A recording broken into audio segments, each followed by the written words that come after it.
Hi everybody, this is Miss Murphy, and today I am going over how to do a contour line drawing of your shoe. So I asked you to bring your favorite shoe today. We're going to focus on a contour drawing, which is in French means outline. So we're focusing on the outside edges and ridges of our shoe as well as the inside details. So as we begin, you want to make sure that you have your pencil ready. You want to have your paper, your sketchbook paper, preferably 8.5 by 11 or 9 by 12. Make sure your pencil is sharpened and ready and that you have an eraser. And remember that when we start out drawing, that we're going to start out by drawing lightly. So we want to make it light in case we have anything we need to fix or any mistakes we make along the way. So we draw it light before we get it right. So you should have your shoe ready. I have selected my shoe here that I'm going to be drawing from. And I'm placing it in front of me right now just so you can see, but I'm going to be moving it. I just wanted to show you the scale of my shoe compared to my paper. Now, we are not tracing, but you can use what's known as sighting techniques by taking your fingers and also like kind of making, I like to call them sight marks. So I use my fingers to kind of visually measure and I go, okay, so my shoe is going to go, the back of my shoe is going to start here. The front of my shoe is going to start here. You might have a shoe that is a little bit bigger than your paper, and that's okay because you might just have to scale it down so that it fits within the parameters of your paper. So I like to make little marks for the front and the back as well as the top and the bottom. So I like to see where the bottom of the shoe is that I'm going to put. I'm probably going to start that here because I don't want it to go too far down. And when I'm looking at measuring my shoe as far as the height, I'm looking at the highest part of my shoe, which is where the tongue is normally if it's this type of sneaker. So it really depends on the shoe. And I'm using that as my reference point. I am just going to draw a mark up here because I know that's approximately how high, and that point is the highest point on my shoe. If you want to, you can add some other little marks in here just to help you along the way. Now I know this is the bottom of my shoe. This is the back. This is the front. This is the top. So I can already see that I am making a few marks to help me measure out the scale, okay? And this is also going to help me along the way as I am figuring out where things go. Because part of observational drawing is really drawing things according to what they actually look like, and that means looking at the scale and size. We're looking at how different parts relate to one another in proportion. So when we talk about proportion, that means like how one part relates to another. So I'm going to talk about that along the way. We're not focusing on adding any value. We're going to start by focusing on just the contour edges and ridges, which is the outline of our shoe. Now I'm going to move my shoe a little bit further away so I can kind of see the edges better. So I actually have something I'm sitting it on top of so you can see. But I have it over here now that I can visualize my shoe. So another part of sighting means you might have to use your pencil, and you can use that to measure and go, okay, so I know that this top part is about this high. The back part of my shoe is about this high when I put my thumb down there. So I know that I'm kind of getting those measurements right as well. You might also compare it to your pencil and see how far across. All right, how many pencils across, and just compare. So I'm going to start by drawing the outside edges. I like to start with the back of the shoe because I find that once I have the back, then I can figure out where other parts go. So I'm going to start with the back of my sneaker. And I know that it's this high, so I'm going to draw very lightly along the back edge. Remember that these sight marks, you're going to be erasing them out.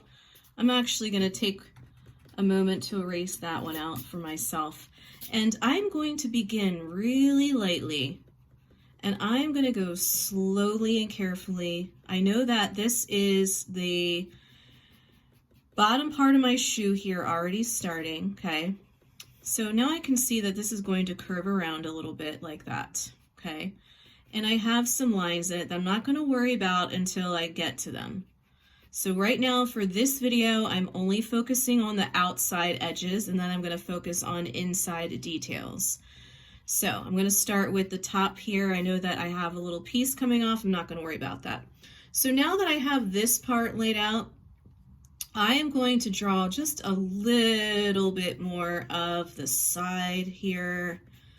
And then I know that this part of my shoe goes up like so. And notice how I'm just following the lines, the outside edges, the contour lines, and drawing lightly. I try not to get too sketchy because then I have to erase a lot. So try to just draw really light lines. And I'm only going to draw a little bit of this here coming down. I had previously drawn a little mark for myself. And I'm actually just going to go around to the top here. So I kind of start with this and then I go all along the top. I don't worry about other details or things quite yet. So I will get into laces and other details once I have the outside edges of my shoe, which I'm going to focus on first. Then the other thing I want you to recognize is where the arches are in your shoe, unless it's a very flat shoe, like sometimes a Converse shoe is pretty flat, but they usually each shoe has a curve. Now, my shoe has little, it has these, little these parts that go in and out. So it has little grooves in it on the bottom. So I'm not going to worry about that yet. I'm just going to focus on where the arch is. Now, usually this arch that we have on the bottom of our shoe, if you look at it carefully, is actually somewhere in the middle right here, right? And it's right after or right underneath of this top part of the shoe. So look at where it is. Look at where that's placed. The heel is usually where this arch begins, like the beginning of your heel right here, and then the arch ends when your toes press down on the ground. So you want to think about like how your actual foot fits into it as you're drawing. And I know that my curve, this is the top curve. Usually the arch matches that top curve, but on the bottom of the shoe. So I'm going to draw, and actually I'm bringing this down a little bit further here and erasing as I go. Sorry that my table is so wobbly, but I'm working on that. So I'm going to now sketch the bottom of my shoe, and I know that it curves up. Usually sneakers and all kinds of shoes, they usually curve up just a little bit in the front here, and they have a curve. I don't want your shoe to look like mine. I want it to look like your shoe. So try to get, focus on what the outline of your shoe looks like, not mine. So this is really how I start the beginning of my contour drawing. Now, I noticed that I did miss some of the edges and ridges that were along the bottom, but I'm going to go back in and add them where I see them. And also, I didn't add the other side here. And usually, take a little time after I do this part, which is just the basic outline of the shoe. And now I'm going to look at this part, which is the opening on the inside. Remember that these lines are parallel and they usually match. So I'm going to draw the same line I have in the front, but on the other side and slightly further back. So I'm going to draw the back of my shoe right here, and notice that this line is the same as that one. The only difference is it's going further back, and I created a curve here. So the back of the shoe, I'm just showing you here, usually is going to curve around like that. Think about when you drew your cylinder and how you had to draw the opening of the cylinder. Remember that? It's kind of like that. So some of the things that we practiced when we did forms are similar to what we're doing in here. So now I'm going to go all the way up here. And now I know that the tongue of my shoe is somewhere. Remember, leave a little space in here because you have to remember your foot goes into the shoe. So you have to think about where that goes. Now, I like to do that, but also now I'm going to look at this line right here. So there's a division between like the top of the shoe and the sole of my shoe.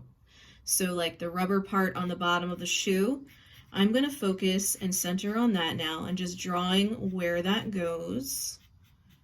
And I'm carefully following the bottom arch also.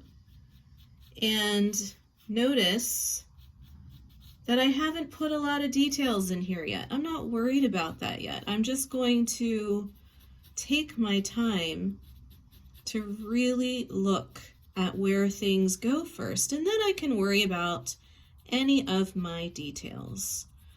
So I'm just going to go around the edge here. I see the front of the shoe, and then I'll go back in and add details. And then I'm also going to make sure that I've measured everything out properly, and that everything looks like it's supposed to be. Now, also I forgot this little part hanging out on the back of my shoe. I'm going to add that. So remember, I'm only focusing on the outside edges right now. I'm not going to worry about my inside. The only inside I really worry about is this arch on the bottom. I also meant to add this line here. So I noticed there's like another line in here, and that this is part of the shoe design. And then I'll always take time to go back in, and this is going to go down a little further. And then of course I'll have to go back in and really focus on some of those lines and details in my shoe. Okay, so I'm off to a good start here because I've drawn the outside, and I'm taking my time to really observe these details. I'm not rushing. I'm really taking my time to observe. When you're thinking about going on every line here, you want to go slowly and carefully. Take your time. So the first part, part one, which I've demonstrated right now, is really about finding the proportion and scale, as well as the outside edges and ridges, and the most essential details that will help you to find other areas of details within your shoe as you get to the next step of drawing. So my next step here is going to be really looking at some of these little edges and ridges that I missed that really give my shoe detail. So what I'm going to do now that I already have the line, all I have to do now is go in here, and I can figure out also, like by looking at the top of my shoe, okay, where do I see one of my first ridges? Where does it relate to the top of the shoe? And I see that it is somewhere down here. I might also take time to, and I just noticed this as I went, this is why we draw lightly. I want to make this back part a little thicker because it's a little wider than I recognized in the beginning. So this is why you want to draw lightly. And it's good if you do, because then you can go back and easily fix it. So I made this a little wider because I recognize that I didn't put enough detail into that. So now I'm just going to go along with my edges, my ridges here, and really take my time. And then I can erase out anything that I need to. So now that I know where things go, and I have some very minor areas here, and these marks are also going to help me. So this is why I like to do the bottom of the shoe first too, before I do any of the laces or anything, because then I can go, okay, well I know this mark is here, and this indentation is here. So then where would my shoelace start? Probably somewhere up here, because that's the same place that it starts on the shoe. It's all about finding relationships. Where does one part relate to another? So take time when you're doing the outside edges of your contour shoe drawing to really observe all of those edges, and take your time as you go. We're not adding any value. This is our practice contour drawing that we're doing. I want to see if we understand that where things go. So this is all about proportion. It's about getting the right scale. It's about finding where things go, looking at one part, how one part relates to another, using your sighting marks and your sighting techniques to figure out the height, the width, and the depth of this three-dimensional form that we are taking our time to observe. So good luck with your start, and there you go. Thank you.